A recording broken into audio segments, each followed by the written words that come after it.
They are so easy to identify. Most people learn about nettles at a very young age because of their sting.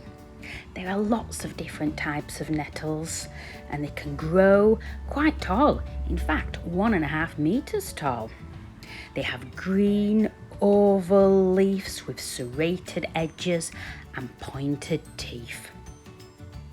They also have tiny little hairs, and these are hypodermic needles that contain some formic acid and histamine that causes the pain immediately, like an itchy burning feeling as soon as you touch them. These here are the male plants and they have the flowers, not the seeds. So you have to look carefully and make sure you've got the big seeds and not flowers if you're wanting to make the nettle seed balls.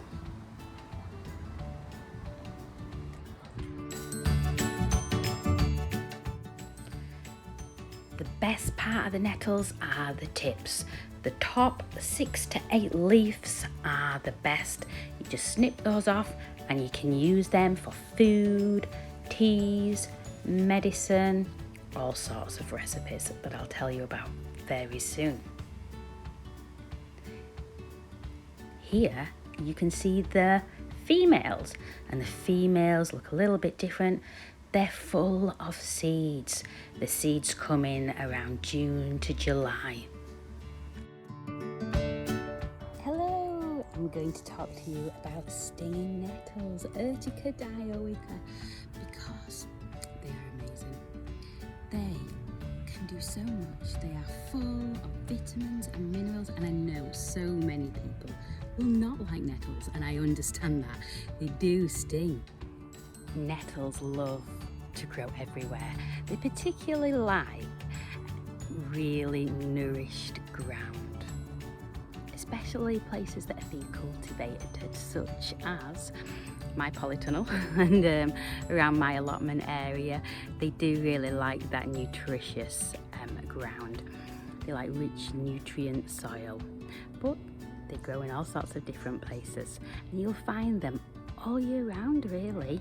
You'll notice them most at this time of year when they are going to flower. You will see their flowers and their seeds because there are a male and a female type of nettle.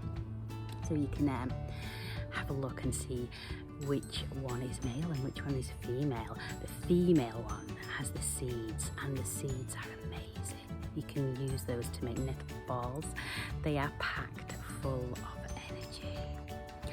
Once nettles do flower though, they aren't as tasty, unless of course you regularly crop them. I've got a bit of area in my woodland here that I crop regularly, so it's a bit like a lettuce or a cut and come salad. You can keep cutting them and they keep growing, and they're always nice and fresh and lovely.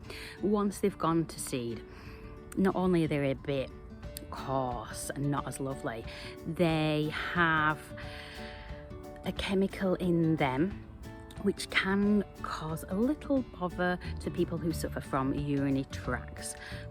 They are full of vitamins, vitamin A, vitamin C, iron, protein, silica acid. They are great for arthritis, for your kidneys and for your gallbladder. They lower your blood pressure and lower your blood sugar, increase hemoglobin in your blood, and they improve your circulation and your blood flow. It also has a purifying effect and a toning effect on your body. So all around, nettles are pretty amazing. Also, nettles do have the formic acid in that makes the sting, but they also have a histamine in. So the more you get stung, the more your body builds up its own histamine in its body. So when you do get stung or bit by something else, your body can fight that. You don't have such a bad reaction. It's really good if you suffer from hay fever as well. If you constantly give yourself regular stings, maybe a sting a day for a week or two, then it can help with your hay fever. It actually reduces your hay fever with the your body building up its own histamine so it can fight the hay fever as well. So that's really good. So the parts that you can use are all of it. You can use its leaves, you can use the stem, you can use its roots, you can use the seeds. All of the parts are useful. They are all edible. I haven't personally tried root before, but I have tried the leaves in all sorts of recipes and the seeds. And I've also tried to use the stem for cordage. So what about the sting? Now, to collect them, it's best to use some like scissors or secateurs and gloves. Marigold gloves work quite well, or leather gloves. Not the material gloves where the sting can get through still. And then you collect them in some kind of bowl or basket or plastic bag, that I do. And then what you need to do is you need to heat them. If you heat the nettles, it completely breaks down the sting. Also, if you bashed it up, that would break down the sting, and if you dried it as well, that breaks down the sting. Not as effectively on the stem. It does have a few of those little spikes because they're like tiny little needles. If you look closely, you can see those tiny little needles. So the needles are still there, so they do prick into you, but it doesn't have that formic acid in that gives you that sting sensation for ages. But it still does break down the sting. So you could saute them, boil them, fry them, add them to recipes. Just add them with hot water to make tea. I've made all sorts of lovely recipes. I've made nettle bread, nettle soup, nettle seed energy balls with chocolate, which is really lovely. Nettle beer, which is really nice. Nettle pasta, nettle cordial. Anything that you have used spinach for in the past, you can always use nettles for them. So you can add them to all sorts of curries and onion bhajis, loads of different recipes that spinach would work well with. The nettles would also work really well. So, Urtica dioica. I used to think, oh no, I don't need to know those names, but actually when you start learning about them, it's actually quite interesting.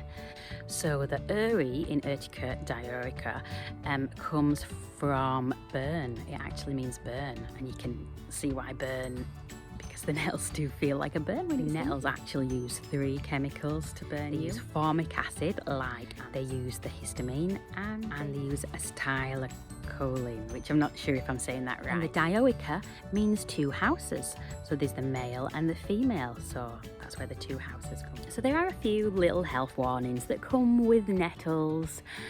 Generally you're okay unless you're taking absolutely loads of nettles.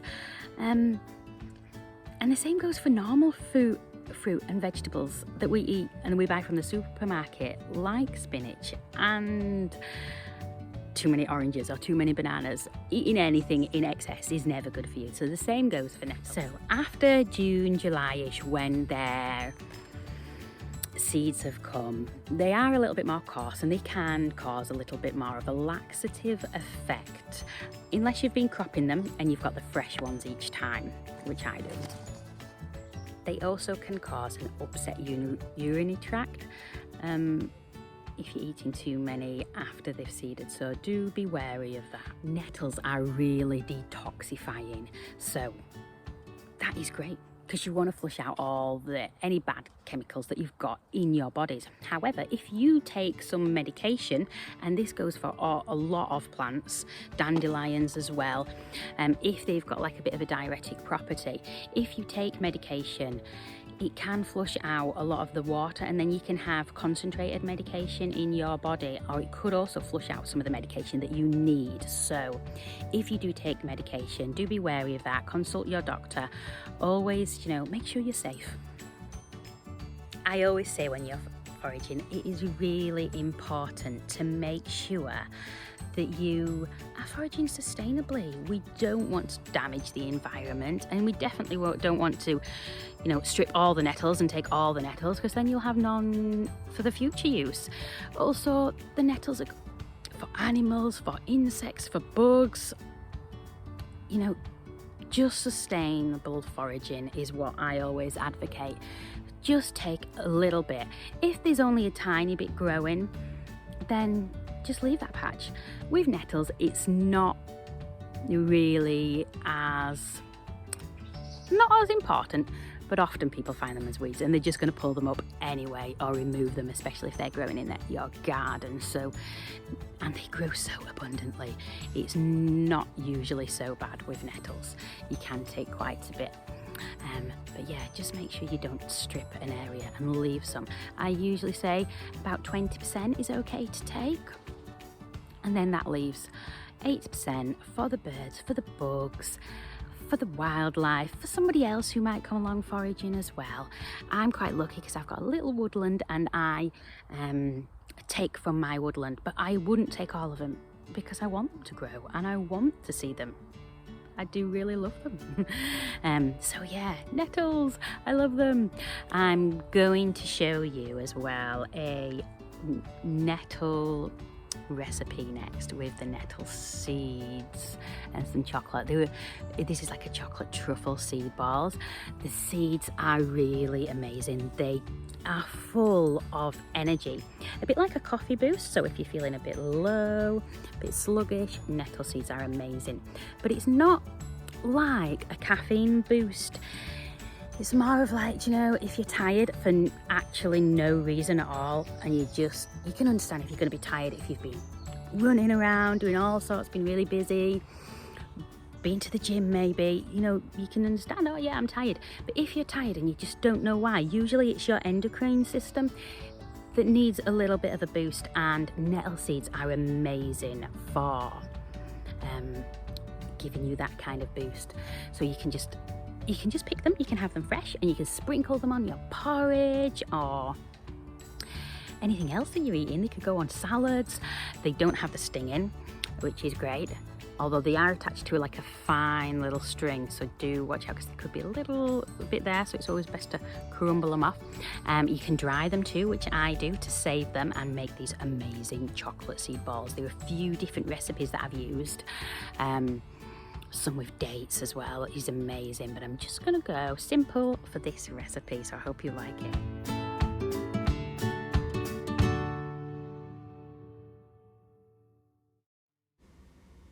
First of all, you need to collect your nettle seeds. The best way is to chop off the stem and take them home with you.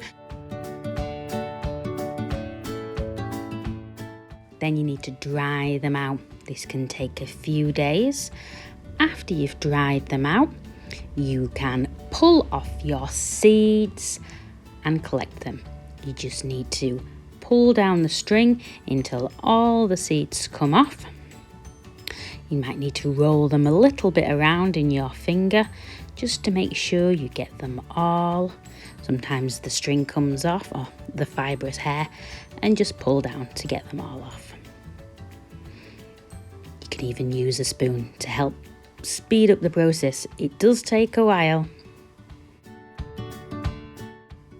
You shouldn't get any stings once they are dry, but the tiny little needles are still there on the stem, so you might get a few little spikes from the little needles, so do watch out for them. You can use gloves if you're a bit worried or you're quite sensitive to the stings, but I found that I didn't get very many.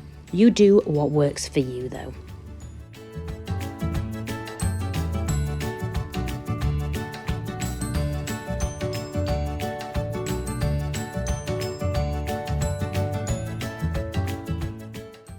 Once you've collected all your seeds, I find it really useful to give it a good sieve and make sure you get all those tiny fibres out, just like these ones here.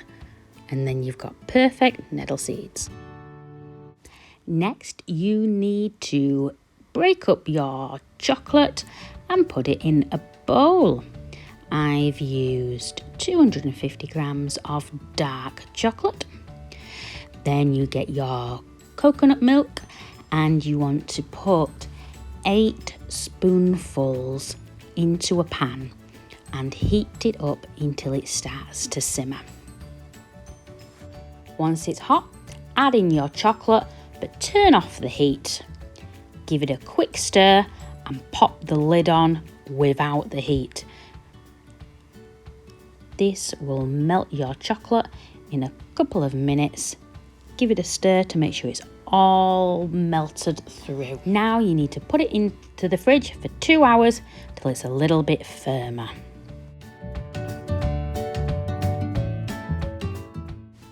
Once it's cooled, you need to spoon out some chocolate and roll it into a ball. Then you pop your ball into the nettle seeds, have them in a small jar that's just enough so you can swirl around your chocolate ball and swirl it around until it's perfectly covered to enjoy in nettle seeds.